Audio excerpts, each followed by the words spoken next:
ng tama. Papalakas ng papalakas, palinaw ng palinaw, mga balita at impormasyong naiintindihan dahil malinaw mong nalaman. Tutok lang sa DWIZ. Mula umaga hanggang gabi. Updated on air and online. DWIZ. Nagbabalita ng tama. Naglilingkod ng tama. DWIZ. Makisali sa mainit na talakayan sa Karambola. Live na napapanood ang Karambola via DWIZ 882 Facebook page. Maaari ninyong ipadala ang inyong mga komento o opinyon sa aming mga text line 0908-136-6060 o tumawag sa aming hotline 470-1750-54. Karambola Nationwide. Todo balita, Lunes hanggang Sabado dito sa DWIZ-FM 89.3 News Radio Dagupan.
Isang tunay na magandang umaga ng ating pagbati. Good morning, good morning, good morning, good morning, good morning, good morning. Magandang umaga po sa inyo lahat. Araw po ngayon ng Sabado. At ngayon ay October 4, 2025. At oras na po natin programang Todo Balita Saturday Edition.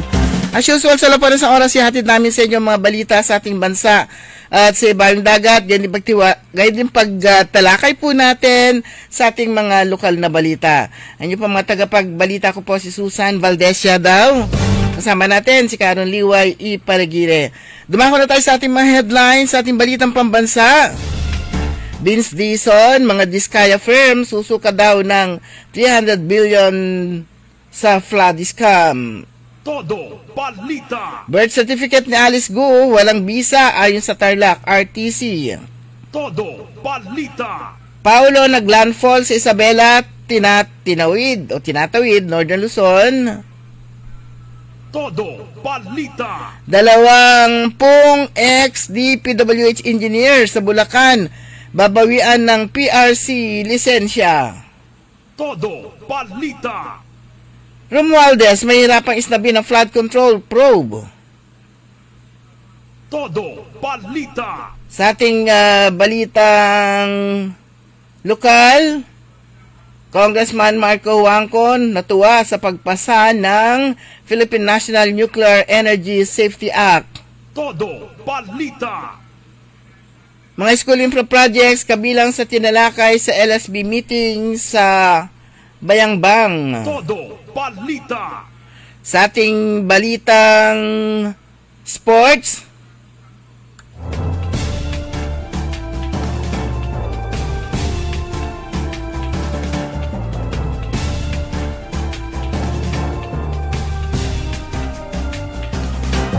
Kalabaw lang ang tumatanda, Mario Mangubat, pipisak ng utak sa World Senior.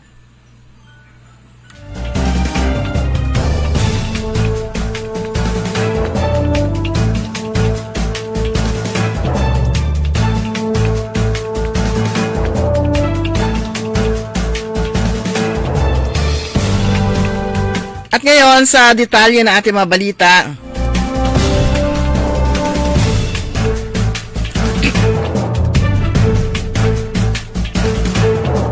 Namumuro magbayad na hanggang 300 bilyong multa ang mga construction company ng mag-asawang Curly at Sara Diskaya dahil sa manipulasyon na mahigit 1,200 kontrata sa gobyerno ayon kay Department of Public Works and Highways Secretary Vince Dizon nitong Biyernes, October 3. Inihayag ito ni Dizon sa isang press briefing pagkatapos isampa ang dalawang formal na reklamo sa Philippine Competition Commission o PCC laban sa mga construction firm kaugnay ng flood control scam. Sabi ni Dizon, mula 2016 hanggang 2025 na corner ng Diskaya firm ang 1,214 flood control projects na nagkakahalaga ng 77,934 billion. Binanggit niya ang St. Timothy Construction Corporation, isa sa mga kumpanya ng mag-asawa na sangkot umano sa manipulasyon ng bidding para sa multibillion peso flood control projects ng gobyerno. Una nang inamin ng Diskaya sa pagdinig ng Senate Blue Ribbon Committee ang pagmanipula umano sa bidding procedure ng DPWH kasabwat ang ilang opisyal nito.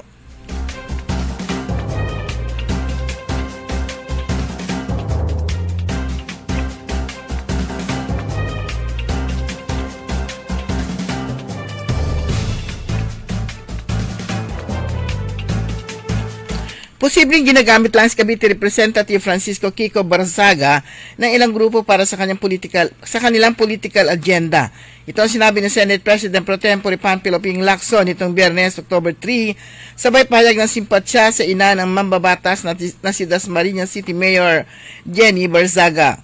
Sinabi ni Lacson, bagaman na-post ng Batang Barzaga ang isang lumang litrato niya kasama mag-asawang Curly at Sara Diskaya noong October 1, hindi niya ito magagawa kung walang nagbigay sa kanya ng naturang larawan.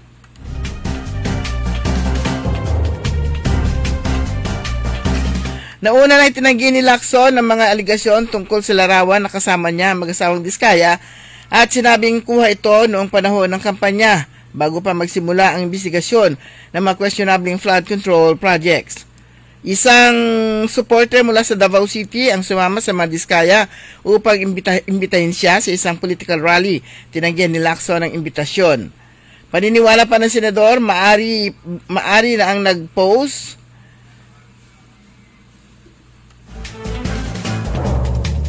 ng larawan ay may layong siraan ng Senate Blue Ribbon Committee na siyang nag-imbestiga sa flood control scam. Si Lacson ang committee chairman. Sa isang panayam, binigyan din ni Lacson ang mali siya sa likod ng pag-post ng larawan sa social media account ni Barzaga.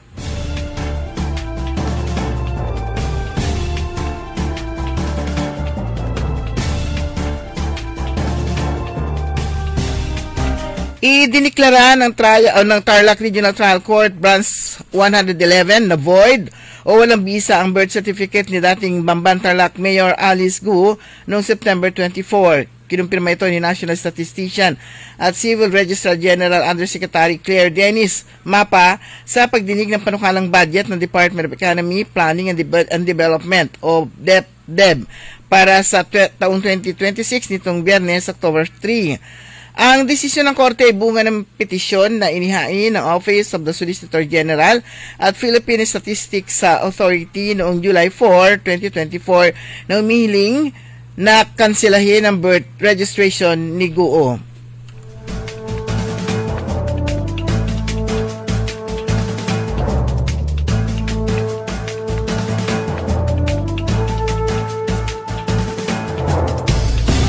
Pinatatanggalan ng lisensya ng Department of Public Works and Highways sa Professional Regulation Commission ang 20 engineer na sangkot umano sa mga maanumalyang flood control project sa Bulacan. Ito ay matapos lumagdasi sa Memorandum of Agreement ang dalawang tanggapan na pinangungunahan ni DPWH Secretary Vince Dizon at PRC Chairperson Charito Zamora nitong Biyernes, October 3 upang mapabilis ang proseso ng pananagot ng mga lisensyadong profesional. Kasabay nito, binigyan din ng kopya ng DPWH ang PRC na mga dokumento naglalaman ng mga ebidensya laban sa mga engineer ng kagawaran. Layo ng hakbang ni Dizon na tiyakin ang pananagutan ng mga engineer na sangkot sa flood control scam at protektahan ang integridad ng mga proyektong infrastruktura sa bansa. Una na sinibak si Dizon na mga DPWH engineer na sangkot sa naturang kontrobersya.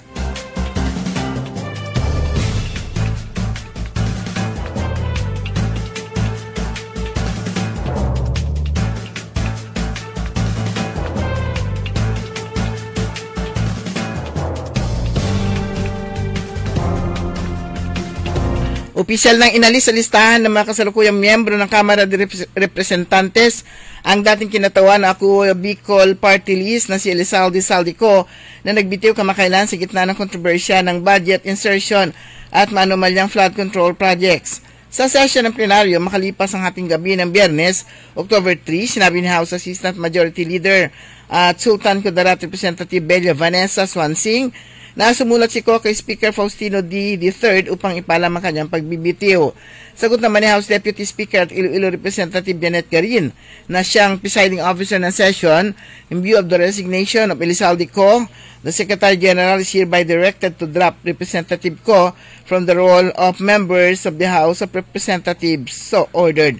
Inakusahan si Co. na nasa likod ng budget insertion at sangkot umano sa maanumalyang flood control projects.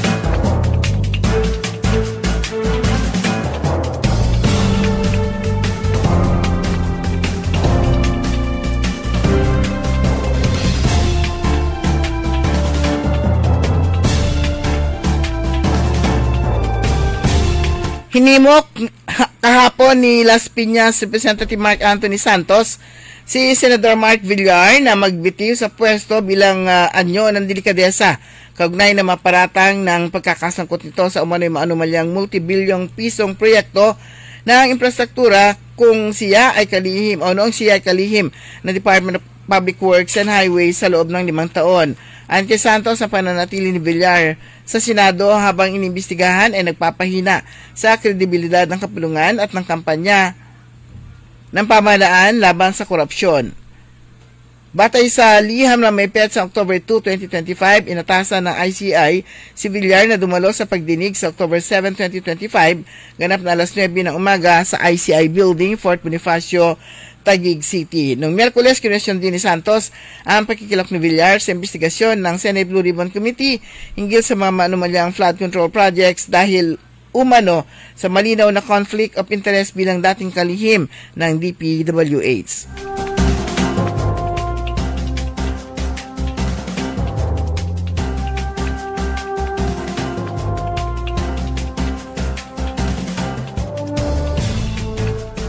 Posibleng mahirapan si dating House Speaker Martin Romualdez na tanggihan ng imbitasyon ng Senado kaugnay ng pagdinig sa umano'y mga anomalya sa flood control projects ayon kay House Deputy Speaker Ronaldo Puno. Theoretically, he can choose not to attend sa Puno sa panayam ni Karen Davila dahil umano sa umiiral na interparliamentary courtesy. Pero paliwanag niya, the procedure there is that, as outlined by Senator Tito Soto, they would course the request to the Speaker of the House who then relays it to the member. Ganyan pa man, binigyan diin ni Puno na magiging masamang senyales kung hindi sisipot si Romualdez sa imbitasyon ng Senate Blue Ribbon Committee. I think with the way things are, it would be very difficult for ex-former Speaker Romualdez to not attend. It could be very bad sign if he does not attend. I would imagine he would attend if he were invited, dagdag pa ng Deputy Speaker.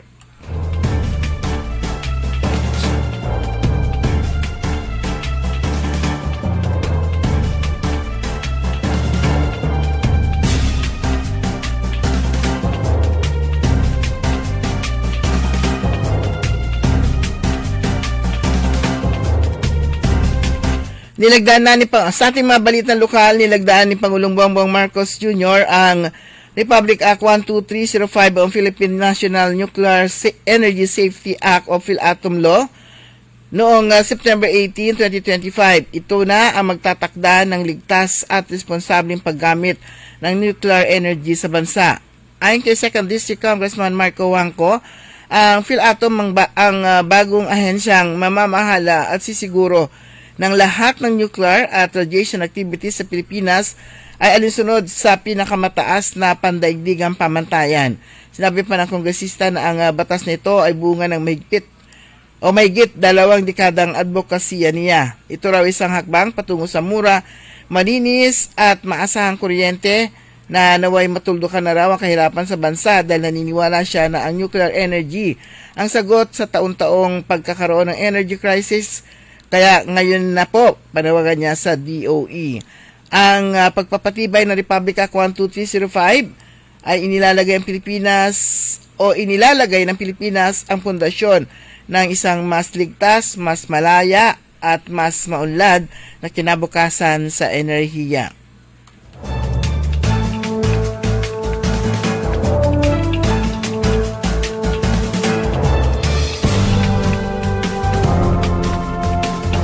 Sa bayan ng Bayambang, sa ginanap na pagpupulong ng Local School Board noong October 2 sa Agriculture Office Conference Room, Legislative Building, tinalakay ang mga gagawing paghanda para sa World Teachers Day Celebration, Civil Service Awards at ang supplemental budget ng Don Chofilo Elementary School. Sa pangunguna ni LSP Executive Director Rolando Gloria, pinag-usapan din ang panukalang proyekto tulad ng covered court para sa Tanulong National High School, drainage system sa Maliwer Elementary School, construction ng bagong infrastructure building at SPED comfort room sa Bayambang Central School.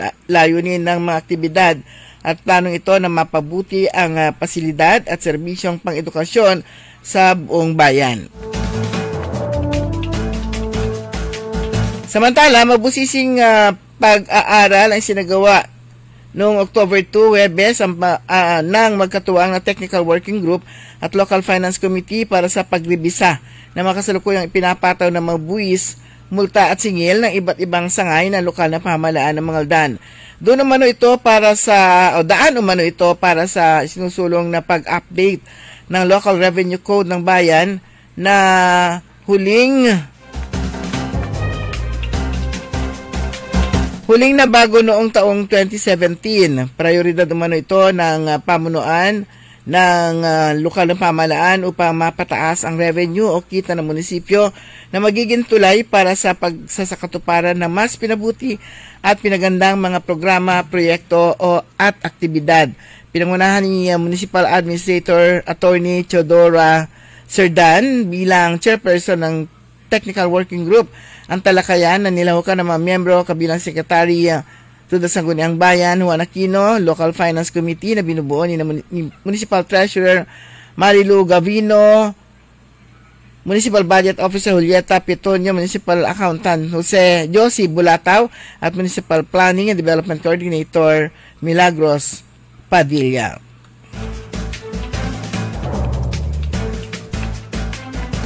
Sa siyudad ng Alaminos, matagumpay na sinagawa ng LGU Public Order and Safety Office sa ilalim ng Gender Development Program ang orientation seminar hinggil sa ordinansa laban sa paninigarilyo at vaping sa pampublikong lugar at ang masamang epekto nito sa kalusugan nitong nakalipas na Miyerkules sa Kolehiyo San Jose de Alaminos. Nagbahagi ng mahalagang kalaman si Dr. John Marnie Raniedo mula sa City Health Office tungkol sa masamang epekto ng paninigarilyo at vaping sa kalusugan. Samantalang tinalakay naman ni Ms. Mary Joanne Casipit Nicolas ang mismong ordinansa laban sa paninigarilyo at vaping sa pampublikong lugar. Pinangunahang aktibidad ni na Maridel Rabac, ang officer in charge ng POSO, at Digna Tugade, ang JHS coordinator na nagbigay diin sa kalagahan ng kamalayan at disiplina upang mapanatili ang kalusugan at kaayusan sa komunidad.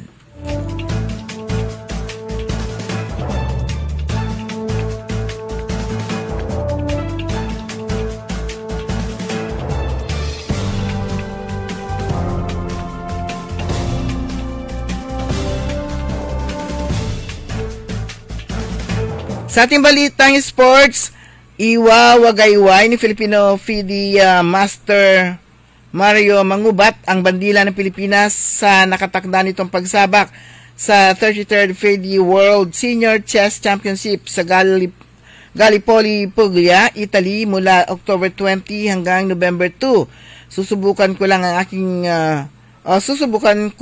ang aking makakaya at titignan natin kung ano ang mangyayari. Kwento ng 66 anyos na si Mangubat. Nagwagi si Mangubat ng gintong medalya sa rapid category at tansong medalya sa blitz noong nakaraang 32nd FIDE World Senior Chess Championship sa Porto Santo Island, Portugal. Kumalawit din si Mangubat ng pilak na medalya sa 2023 Asian Seniors Championship na ginanap sa Knights Templar Hotel sa Tagaytay City, Pilipinas. Si Mangubat ang pinagmamalaking taga Minglanilla, Cebu ay nakatakda magsimula ng isang paglalakbay upang maging susunod na Filipino International Master. Sumalang kabuuan ng ating newscast sa ating Todo Balita Saturday edition. Ang inyong tagapagbalita ko po si Susan Valdez Siadao. Kantabay natin sa technical side si Ka Edwin Inong. Oras, ganap ng alas 5:32. Ang balitang ito ay inihatid sa inyo ng Bingo Plus, International Series Philippine and Bingo Plus. Bingo sa saya plus sa panalo. Tickets available now at SM Tickets. Magandang araw po sa ating lahat, sa ating mga bisita. Inaanyayahan ko po kayo sa aming lungsod ng Alaminos para po mabisita at ma-experience ang ating mas pinagandang 100 Islands. Marami na pong pagbabago sa ating mga isla at sana makita namin kayo dito sa aming lungsod para po makapag-swimming, makapag-enjoy kasama ang inyong barkada at ang inyong pamilya. Tara na! Dito sa Alaminos City para sa ating 100 Islands. Ang patuloy na pagpapaganda sa 100 Islands National Park at lungsod ng Alaminos ay pinangungunahan ni Mayor Art Brian Celeste. High blood, salot, milyong-milyong katao na ang namamatay sanhi nito. Kaibigan, baka ikaw na ang susunod. Ni Mrs. Flor de Lisa Barbosa, ti Rosario, Santiago City.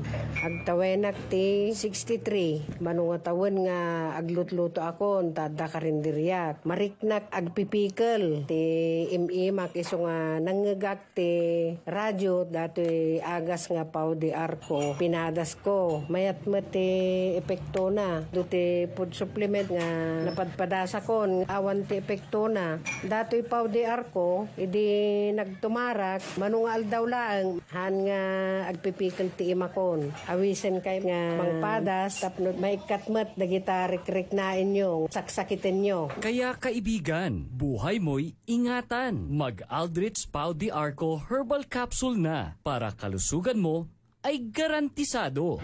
Narito na ang Filipino Mirror, ang unang tabloid sa negosyo. Nagtatampok ng mga eksklusibong balita at impormasyon ng pagtatagumpay sa negosyo. Ang tabloid na nagbibigay ng gabay at inspirasyon sa pag-unlad at pag-asenso. Filipino Mirror, naglalaman ng mga nagbabagang balita, napapanahong issue, may init na opinyon at komentaryo. Filipino Mirror, ang unang tabloid sa negosyo. Pinarangalan ng Gawad Tanglao bilang natatanging pahayagan sa 3 magkakasunod na taon at marami pang pagkilala. Kaya bumili na at magbasa ng Filipino Mirror ng umasenso sa pagnenegosyo.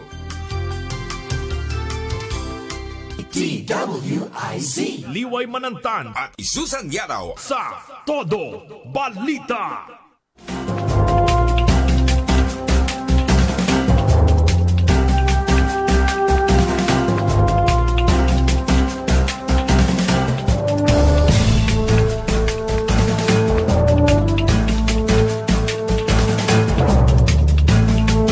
Alas 5:35 at welcome po sa ikalawang bahagi natin programa ng Todo Balita at Komentaryo.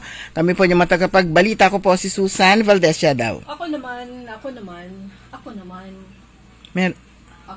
Wala. Try mo nga. Ako naman po si Liway Manantan Iparagire. Ayan, hindi napindot si green. Oo nga. Kasi alam ko lang red. Ngayon ko lang na-discover pati si Pati green. sa taas. Oo. Pwede pala yung sabay. Stop and go. Ako naman po si Liway Manantan Iparagire. Ayan. Good morning talaga ngayon kasi ako na underestimate ko si Rizal. Kung kailan inaasahan ko mataas ang tubig, kaya nga ang taas ng shorts ko. Pero Paakyat daw. ano pa lang?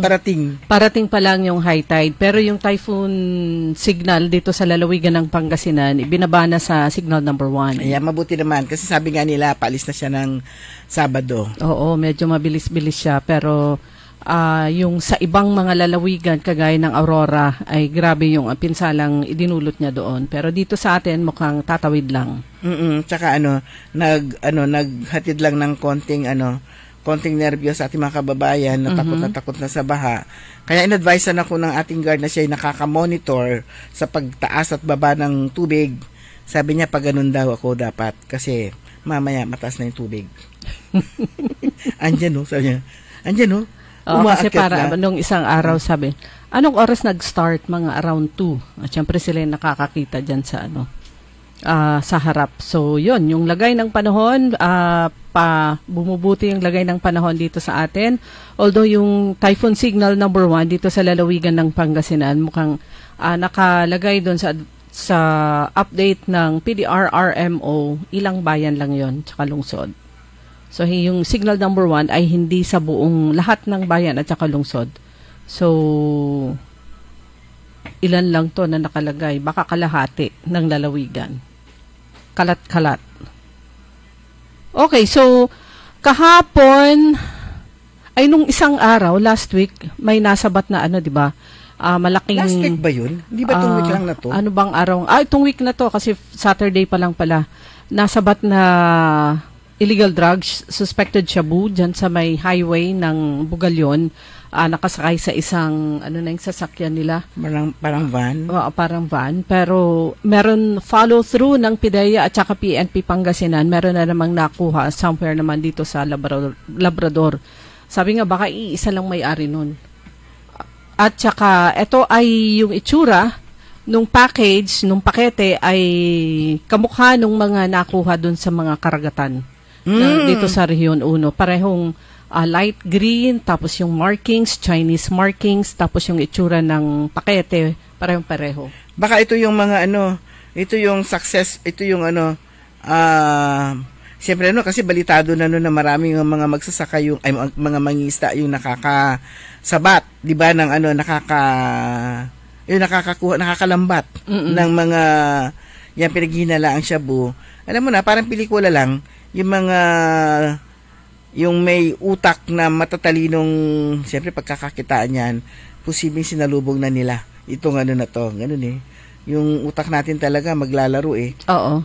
Na bakit may nakalusot. So yun. At saka napakarami yung nakalusot, yung hindi na-retrieve, hindi na kuha ng mga fishermen, na-retrieve ng kung sino man yung ang task niya ay kumuha nun sa karagatan. Kasi parang biglang wala na di ba? Parang biglang ubos na.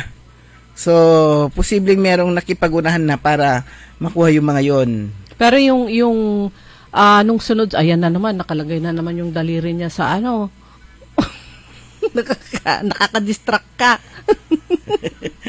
Di ba yung sunod-sunod yon, may nakuha dito sa karagatan ng lalawigan ng Pangasinan. And then, di ba, 2 beses. And then, sumunod, Ilocos Norte. Ilocos Sur, Ilocos Norte. Ang malaking tanong, bakit wala sa La Union? Oo, nag-shortcut.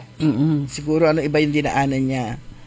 Ayan, at ito nga, pagkatapos ng ilang araw, dyan naman sa Labrador. Labrador naman. Sa isang warehouse sa Labrador. Ayun. May search warrant pala na ikinasa. Yun, na nagresulta nga sa pagkakasamsam ng 6.8 bilyong halaga ng hinihinalang shabu sa isang warehouse sa Barangay Lawis, Labrador, Pangasinan. Alam po itong Barangay Lawis na to, nadadaanan ko. Yung 10 barangay ang Labrador, lahat ng barangay nadadaanan ng highway. Ay, ganun? Kaya palang haba ng Labrador. Sabi ko, parang haba ng Labrador. Parang laki-laki ng Labrador. Yung dito sa Lingayen, Labrador, tapos doon sa Bugalyon, Labrador. Ayan, nadadaanan lahat ng ng highway. Natandaan ko yan kasi nasang kanak kung may katungtungkod nabasa ko Lawis. Nasa Barangay Lawis na. Timing lang yon. Ayan, batay sa ulat ng matoridad, nakumpiska daw sa loob ng warehouse ang may 905 na plastic tea bags na naglalaman nga ng hinihinalang shabu. At bawat isa sa mga pakete may timbang na more or less 1 kilo. So, hindi, aabot daw ng higit 900 kilo ng pinagbabawal na, yun nga, shabu ang natuklasan dun sa lugar. So, yung unang estimate ng mga investigador, nakakalaga ng humigit kumulang 6.8 billion na itinuturing na isa sa pinakamalaking drug haul na naitala sa lalawigan. Dami nga, no? 6.8 billion. Ang usapan ngayon dito, bilyones ha. Hindi na uso ngayon ng milyon, bilyon na, pati sa flood scam. So wala namang naaresto sa sinagawang operasyon at patuloy daw yung malalimang investigasyon para matukoy ang mga individual o grupong responsable sa bodega ng illegal na droga. At yun nga, magsasagawa ng follow-up operation sa mga otoridad para masundan yung posibleng iba pang mga sangkot at ang pinagmumulan ng nasabat na kontrabando. Ayon naman kay PIDEA Chief Isagani Neres, nasorpresa sila nung pagdating nila doon dahil yung nasabing illegal na droga nakasakay na sa sasakyan, ready for transport. Wow. Siguro susunod doon sa nasabat dito sa Bugalyon kasi nasa sasakyan din yon. Nagsagawa pala sila ng 2 buwan na surveillance. So hindi yon basta-basta instant na operation kundi nagkaroon ng surveillance at ito ay yung Joint Investigation Team, Police Regional Office 1, Pangasinan, PPO plus syempre yung PIDEA. So, yan, napakalaki. Just imagine yung dami po niyan nakakalat sa sa kung saan-saan.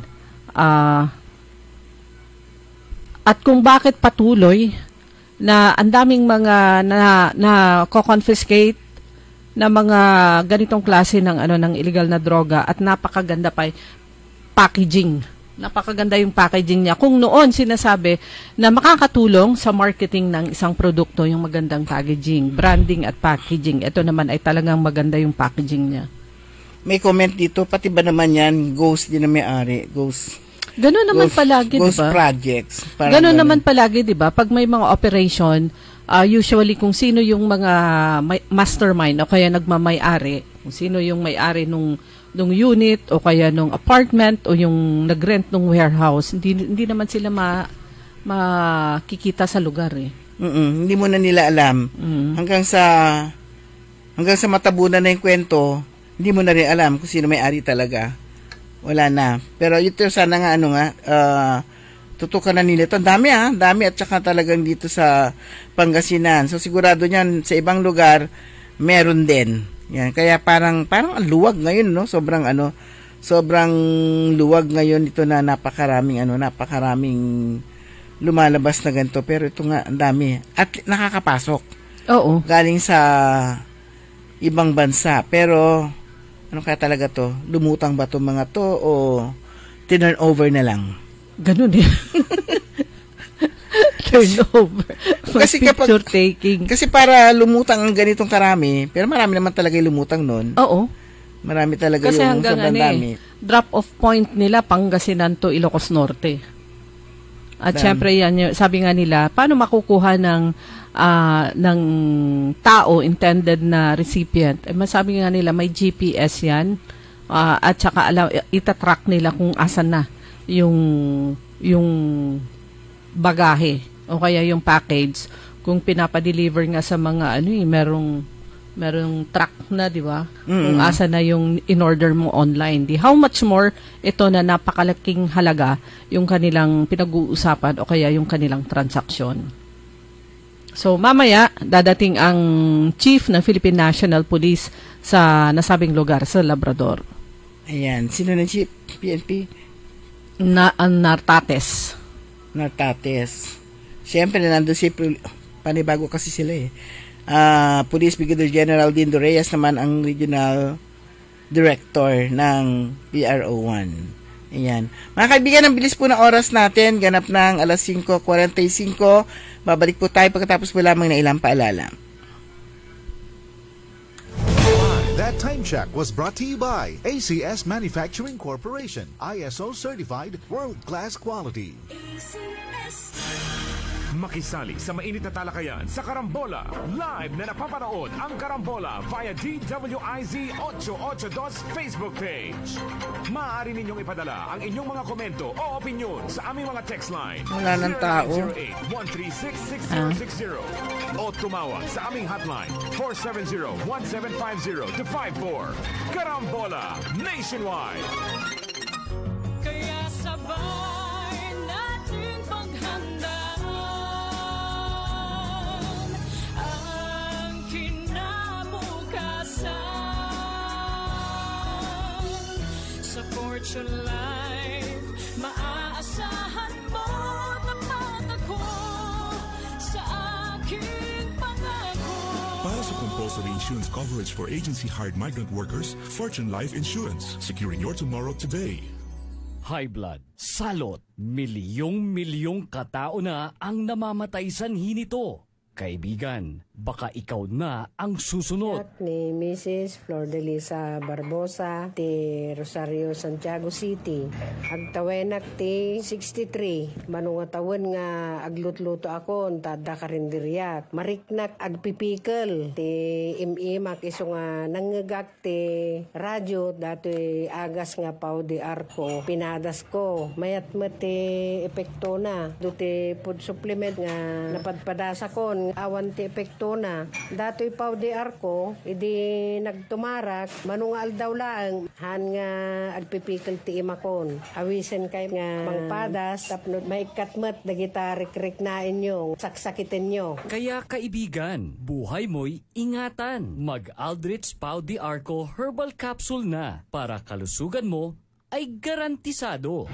Narito na ang Filipino Mirror, ang unang tabloid sa negosyo. Nagtatampo ng mga eksklusibong balita at impormasyon ng pagtatagumpay sa negosyo. Ang tabloid na nagbibigay ng gabay at inspirasyon sa pag-unlad at pag-asenso. Filipino Mirror, naglalaman ng mga nagbabagang balita, napapanahong issue, may init na opinyon at komentaryo. Filipino Mirror, ang unang tabloid sa negosyo. Pinarangalan ng Gawad Tanglao bilang natatanging pahayagan sa tatlong magkakasunod na taon at marami pang pagkilala. Kaya bumili na at magbasa ng Filipino Mirror ng umasenso sa pagnenegosyo. DWIZ. Oras mga kaibigan. Ayan, oras po natin mga kaibigan, alas 5:48, dito pa rin po sa Todo Balita. At kasama nyo pa rin, Liway Manantani Paragire. At Susan Valdesiano. Yung napakalakas na ulan kahapon hanggang, ang pinakamalakas maghapon, no? Hanggang gabi, alam nyo po, ang grabe ng yung baha na nangyari sa ilang bahagi ng Eastern Pangasinan. Kasama ang Natividad, di manay, Natividad, yung mga nakita nating post kagabi, Tayug, na talagang mataas yung baha at saka rumaragasa ang tubig. Kasama rin ang San Nicolas. Etong mga areas na to, dyan sa Eastern Pangasinan, sabi ko nga madaming panggagalingan ang tubig na dumadaan sa kanilang mga ilog. Meron yung galing sa Nueva Ecija, Vizcaya, at saka Benguet. So naranasan na naman nila, base naman sa mga nakapost sa Facebook kagabi, sabi dito yung isa mula naman sa San Nicolas, Pangasinan, My Home, My Pride. Ito ay vlogger. Nalubog sa baha ang ilang kabahayan sa mga barangay ng Santa Maria East, Kakabungawan, San Jose Nining at San Roque sa bayan ng San Nicolas. At agad-agad naman yung rescue operations na isinagawa ng San Nicolas MDRRMO. At sa bayan naman ng asan yung isa. Ganun din sa Tayug, Natividad. Meron yung mga panawagan ng rescue. Yan po yung mga nabasa, nakita po natin kagabi. Ito, may nagpost larawan, kuha sa barangay Carriedo, Tayug, matapos makaranas ng pagbaha sa mga kalsada at kabahayan. Ito naman ay post naman ng Radyo Pilipinas, Tayug. At doon naman may nag-post naman kagabi, need po nila rescue sa Amistad, Tayug, Pangasinan. Ito po yung mga kaganapan kagabi abang rumaragasa ang tubig mula naman sa kung saan-saan nanggagaling. So, overwhelmed yung mga bayan na hindi usually binabaha. Kung dito sa Dagupan, sa Calasiao, parang ano na yan eh. Pag panahon ng tag-ulan o kaya may bagyo, may ulan, expected na yung pagtaas ng tubig baha. Yan. Sa mga nag-aabang po ng update kung sa ating mga kailugan, ang Kalasyaw at yung Marusay River mas mataas daw sa normal na level. Tatingnan natin. Kalasyaw, ang normal level is 2 feet. Critical level is 8 feet. Also, ang current level niya ay 7.4 feet. So, ibig sabihin, malapit na siya sa critical, pero mas mataas siya doon sa normal. Ang Santa Barbara, yung Sinukalan River, 6 meter ang normal level. Ang critical level ay 7 meters. Above critical level na siya, so 7.3 meters na siya. So, kumbaga sa talagang above critical level na nga. Ang Balingkaging naman sa Mabini ay 2 meters ang normal level. Ang critical level ay 7 meters. At normal level ito sa Mabini. Bakit kaya doon sa maganda, no? Ang tubig doon. Sa Agno naman, sa Bugalyon, ang Agno Banyaga, 1 meter ang normal level, 1.8 meter ang critical. So, below 1 siya. So, below normal level, mababa ang tubig doon. So, sa San Fabian naman, sa Buod, kaya nga 6 meters ang normal level. Critical level ay 7.8. So, ang current level niya ay 6.8. So, above normal level lang. So, ang Pantal naman ay nasa yellow alert status. Pero, ang kanyang remarks naman ay normal level. So, ibig sabihin sa Pantal, wala siyang sukatan. Kaya kaya wala kang, dapat ito lagyan nila dapat meron siyang gauge. Wala. So, kaya yellow alert status lang nakalagay. Kasi wala siyang pero nasa normal level pa rin siya. Ang nasa critical lang po natin ay ang Sinukalan. Meron pa nga tayong ilog na below normal level. So, mas mababa yung yung tubig kaysa doon sa normal niya. Okay. So, kumusta na si Matmo? Matmo pala international name niya. Ni Paulo. Oo. Pero itong may nakita akong balita kagabi. Nasa labas na siya. Outside the Philippine Area of Responsibility na si Paulo na may international name na Matmo. Ito naman, 4 na bagyo. Aray ko. Ang tinitignan, si Kedan, letter Q, Kedan, Ramil, Salome, at saka si Tino. Mukhang kumpletuhin niya yung alphabet. Bilis, no? So, 4 na naman yung nakikita. Sana hindi siya mabuo. Tignan mo kung kailan.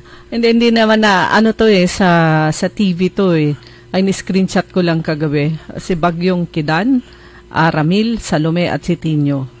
Buti na lang kamo ngayon for Saturday.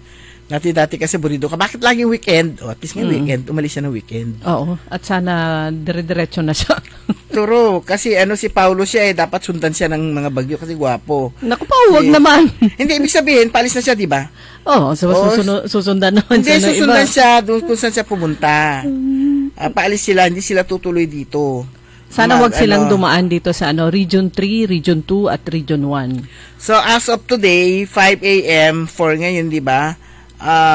Ang portion sa Pangasinan is now under Tropical Cyclone the wind signal number 1. Ang Agno, Aguilar, Alcala, Bani, Basista, Bayangbang, Bautista, Bimali, Bolina, Bugalyon, Burgos, Kalasyaw, Alaminos, Urdaneta, Dagupan City, Dasul, Infanta, Labrador, kasama si Labrador, Lawak, Lingayen, Mabini, Malasiki, Manawag, Mangaldan, mga Tarama, Pandan, Pusurubio, San Carlos City, San Fabian, San Jacinto, Santa Barbara, Santo Tomas, Sison, Sual, Urbistondo at Villasis. Ibig sabihin nun, at least good news pa rin ito kasi kapon, di ba 2? Oo, kayo number 1 na. Signal number 1, bumaba na. At saka At saka kahapon. At saka wala na si Paulo, lumabas na siya. Kahapon ng umaga, nasa signal number 1 ang Pangasinan. And then later on, several hours after, biglang tinaas na sa number 2. O ngayon, balik na sa number 1. Oo, hanggang sa mawawala na. Ito, showbiz balita naman. Ito rin yung mga nakita nating mga balita kagabi sa Facebook. Ang FAMAS, ito yung award-giving body sa Philippine Entertainment. Nag-apologize sila kay the veteran actress Rosa Rosal. Nag-apologize, sabi dito, yung kanilang letter. The Filipino Academy of Movie Arts and Sciences, FAMAS, sabi dito, we sincerely apologize for an earlier post regarding the passing of Miss Rosa Rosal. It has come to our attention that the information was false. Miss Rosal remains with us and we deeply regret any confusion or distress this may have caused her family, friends, and admirers. Sabi dito, FAMAS values truth and integrity and we will continue to be more vigilant in verifying information before releasing any public statement. So, hindi totoo. Actually, wala namang mga nakapost, di ba, na pag may namatay na artista, ang bibilis ng condolences. Pero mukhang na mas atat itong si FAMAS. Pero nag-apologize na sila. Buhay pa si veteran actress Rosa Rosal. Nakakatakot ngayon sa parang ang dami ng fake news. Kung minsan mag-aabang ka, parang yung napanood ko, just in, nakauwi na sa Pilipinas. Ang dami. Si former president? Oo, tapos nang i-research ko, 4 days ago pa pala, yun na yung lumalabas na mga At saka ang dami, meron balita. pa yung, buti pa ang Japan, inadapt si Pangulong Duterte. Ang dami-dami, pero makikita nyo po sa Philippine News, walang lumalabas, walang statement ang family. Kaya pero sa Facebook, daming balita. Kaya yun, talagang hanapin mo talaga para parang ngayon parang hirap mo nang wag mo nang agad maniniwala sa mga post sa Facebook. Tapos meron silang mga videos na ina-attach, pero yung huling statement kasi ni Vice President Sara Duterte, sabi niya, di ba yung description kasi pumayat si tatay niya, parang mahina yung katawan, pero makikita dun sa mga videos, malakas siya. Pero yun po yung mga videos na yung mga pagbisita niya sa iba't ibang bansa na, syempre yung mga video na yun na i-save. O yun yung ginagamit nila, malakas na Rodrigo Duterte, pero hindi po totoo yung mga balitang yun. Ayan, enough is enough daw, enough for brattiness. Yun namang lumabas din, ewan kung totoo rin sinabi niya na inuna pa niyang Cebu bago yung pag-attend ng budget. Kwanto ay move for zero budget for the office of the Vice President. Kwanto, ewan kung totoo din yun kasi hindi naman natin napanood ng live. Pero, nabas ng todo si si Laila de Lima. Oo. Meron din yung mga post na, yun, syempre may mga file photos kasi yan. Meron namang mga picture ni former President Digong Duterte na nakasakay nasa NDRRMO yata. Ang sabi niya, at saka yung isa naman nakasakay sa chopper. Sabi isang mga comments doon, si former President Rodrigo Duterte hindi agad-agad pumupunta sa lugar na tinamaan ng kalamidad, pero chine-check niya yan habang nasa helicopter, pero dumadating na yung mga assistance mula sa national government. Kukumpara nila kay President Bongbong, andun na, nag-speech pa, pangako. Pero gano'n naman actually, syempre, i-direct niya yung mga national government agencies. Pero yun din kasi kahapon nga parang nakaka-touch din yung action ng ng Davao na ilang truck at saka yung manpower na ipinadala agad sa sa Cebu. So kung babasahin mo yung mga sa comment section, ganun daw talaga ang Davao, kahit nung si Yolanda, sila yata yung nauna kaagad na dumarating para magbigay ng ayuda, hindi lang financial at saka kung ano man yung physical na tulong, kundi pati manpower, ando sila para sumuporta. So from Davao City to Cebu City. Tapos biglang may sunog sa isang thickly populated area sa Davao. Pero agad-agad naman yung responde naman ng lokal na pamahalaan, tapos yung pinakita yung evacuation center, bilis na na-set up yung mga tents para sa mga pamilyang naapektuhan ng nasabing sunog. Maano talaga, kasi nakita naman natin doon, di ba, nung nagpunta tayo doon, yung kung papaano, kanong klase yung kanilang CCTV, yung kanilang sariling 911. Grabe, yung talagang, tatawag nito, sila yung pinakauna palagi na high-tech Siguro Kanilang, lumiliyab pa lang kita na nila. Kasi yung kanilang mga CCTV as far as malayo sa sa central. At halos lahat ng barangay meron high resolution.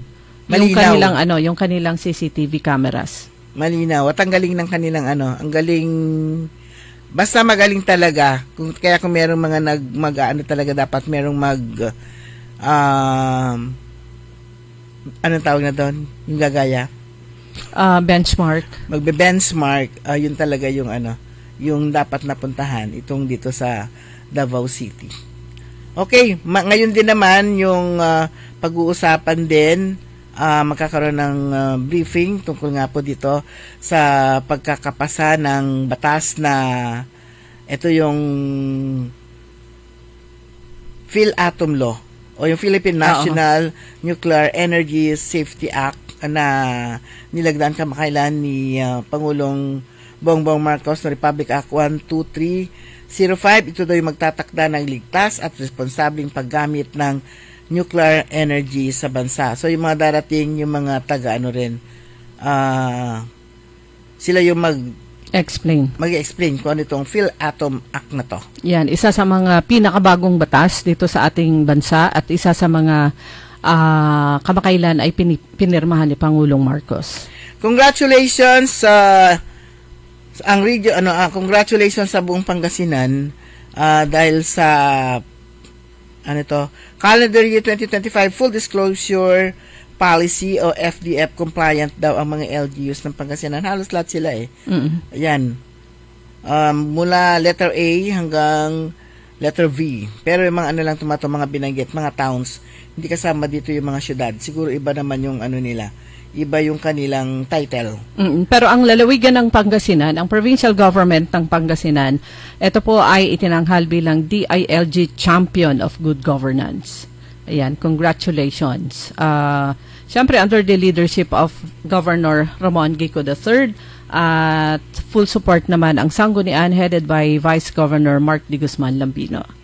Ayan, for calendar year 2025, full disclosure policy compliant LGUs and the province of Pangasinan is champion of good governance. Ayan. So meaning lahat po ng mga bayan ng mga bayan sa lalawigan ng Pangasinan, ito nga pong full disclosure policy compliant LGUs ng Pangasinan. Yung binanggit nga natin, halos lahat ng kasi full, di sila lahat sila. Hindi siya partial. Okay, mga kaibigan, wala na po tayong sapat na oras. Good morning kina Rodelidades, si Sir Nap, si Ate Aurea, Rafael Acosta, Eva Mendoza, Maries Obiedo, Ernesto Di Guzman Mosada, Manuel Zambrano, si Sir August Mejia, si Melba Flores, si Grace Matro, good morning, Joanne Robosa, Marisoles, Estrella Carmelo, si Rodolfo Romero, kamag-anak ito ni Sis Maridel Bogs Vidal, saka si Vladimir Isidro, si Mama Taen Tropa, good morning. Si Mama Taen Tropa, good morning. At syempre kay Sir Roberto Nimer, ayan, Kuya Carlito Bandong, at si Cora Aquino at Kuya Marjan sa Barangay Tubang. At sa lahat ng mga namamalengke na ngayon dahil maganda yung panahon at walang baha, pero tingnan niyo, hindi kami sigurado kung pagbaba namin kung ano itsura dyan sa ibaba. Kasi ang Rizal Street parang magiging parang magiging new normal na yung Kailangan na talaga natin bumili ng bota.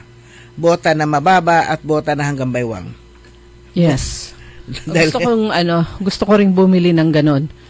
Yung wader na yung malapad. Hindi yung kagaya nung binili natin noon na mabigat. Pero meron yung hanggang waist lang yun. Nakita natin dyan sa yung mga kasama natin dito sa bedbox na meron silang ganon. Pero mga kaibigan, wala na po tayong sapat na oras. Ang tabayanan po ninyo, susunod agad, early in the morning, 82 days to go na lang before Christmas. Susunod agad, abangan yung susunod na programa. Sa programa Todo Balita at Komentaryo, kami po nyo nakasama sa technical side, si Ka Edwin Inong. Ako po si Liway Manantan Iparagiren. Ako naman si Susan Valdez Siadaw. Magandang umaga po sa inyo lahat. Ang balitang ito ay inihatid sa inyo ng Bingo Plus, International Series Philippines.